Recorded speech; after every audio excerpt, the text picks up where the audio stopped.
Remember VE Day now, and I'm joined by the historian and author Clare Mulley. Clare, great to have you on the programme this evening. Thanks for being with us. It was rather wonderful, wasn't it, today, to hear extracts of Winston Churchill's VE Day speech once again, speaking about a brief period of rejoicing amid toils and efforts. The hairs on the back of my neck stood up. How was that speech received 75 years ago? Well, you can just imagine everyone listening in, and he was on the balcony of Buckingham Palace, and then later he spoke from the one of the ministries. It was quite spontaneous, actually, and the crowd absolutely roared. And I think he said at one point that this is your victory, and they said no, it's yours. So yeah, huge celebrations. And of course, the Queen will address the nation as well shortly, the exact time her father made his broadcast 75 years ago. What would you like to hear from her? Well, I'm sure she'll be fantastic. She was, of course, there throughout the war in London and serving in the ATS.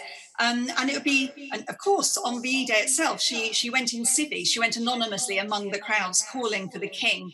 So it would be wonderful to hear from her. But I hope she remembers everyone from all the nations, ages, genders, all faiths and none that served. And remembers that some people, of course, this wasn't the end of the war. Victory in the Pacific was some time away still. So there were still people serving in prisoner of war camps and concentration camps. And remember the bereaved and the wounded as well. So, and there's many different perspectives to remember from this. We tend to always focus on the celebrations, and they're fantastic.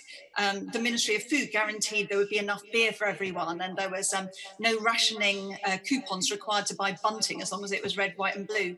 But of course, there was a lot of sorrow and weariness at the end of the war as well. And some of our allies, like Poland, didn't get the recognition, ended up, the first of the allies under a totalitarian state. So we need to remember the diversity of the experience, I think, as well. You were talking about the celebrations there, and there was a huge amount of spontaneity to them, wasn't there? There was, absolutely. Some things were planned. So St Paul's, I think, had a number of 10 different services, and about 1,000 people went to each different service on that single day. So some things were planned a little ahead because it wasn't a complete surprise. But a lot of it was very spontaneous. And it must have been wonderful to be there, to go to the street parties. There was, of course, bunting spread up everywhere. People have been very quick to prepare things. And just to see the diversity of people there, as Sikh soldiers and French naval men and, Czech and Polish pilots wandering together, celebrating with the Brits. And my mum, who was a little girl, listening to the bells chime out across London as well, and celebrating the end of so many years of fear and discomfort and worry. Yeah, wonderful to hear her stories. As you're speaking, Clare, we're looking at the scene outside Buckingham Palace. Of course, the roads completely empty, unlike 75 years ago. I'm very sad that the celebrations weren't on the scale today that was intended. Yeah, absolutely. We had millions of people on the streets. I think there was 50,000 people in Piccadilly Circus alone all those years ago.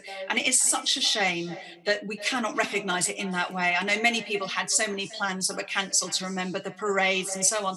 But I think mostly we must think about the veterans themselves, many of whom are stuck inside today, don't get to celebrate with the people that they would wish to, and particularly those in care homes, of course.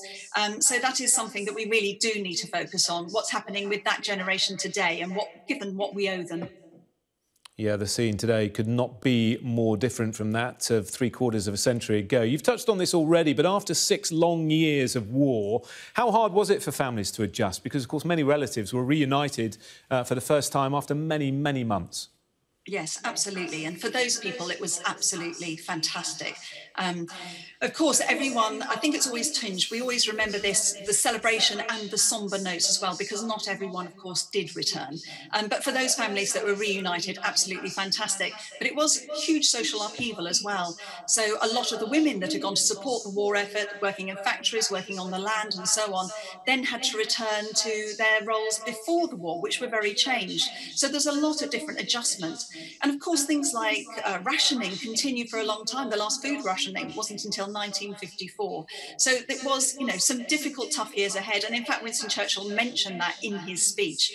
But nonetheless, today was a day of great celebration. Yeah, and the celebrations lasted for some time, but the reality was after that there was a real slog to get life back to normal. Yeah, absolutely. For many people, it would never be the same again. People couldn't return to their home countries. Some people, as I said, were still fighting, so they would actually move on and go into the Pacific arena. So it was a long time before we really got back to a normal transition. And actually, I don't think anything stayed the same. Of course, we had an election. All the parties collectively decided it was time for an election. And in July 1945, Labour's Clement Attlee came in. So there was a big change of things, the start of the health service and so on, because that's what people were prepared to put their lives on the line in war deserved something in the peace as well. And this anniversary is so important because the number of veterans still alive really dwindling now. Yes, that is so true. And unfortunately today, I believe we lost one of the last members of the few, the amazing pilots that served in the Battle of Britain. So yes, today we're losing people and we are very close to the end of this being within our reach, living history. So I think we do need to remember those service men and women today. Yeah, we saw wonderful footage earlier of two Spitfires flying over the white cliffs of Dover to remember the service that so many pilots gave during the Second World War. Clare Mulley, great to talk to you, historian and author. Thank you very much indeed as we look at those live pictures of central London as we prepare for the Queen's speech. Thank you, Clare. This is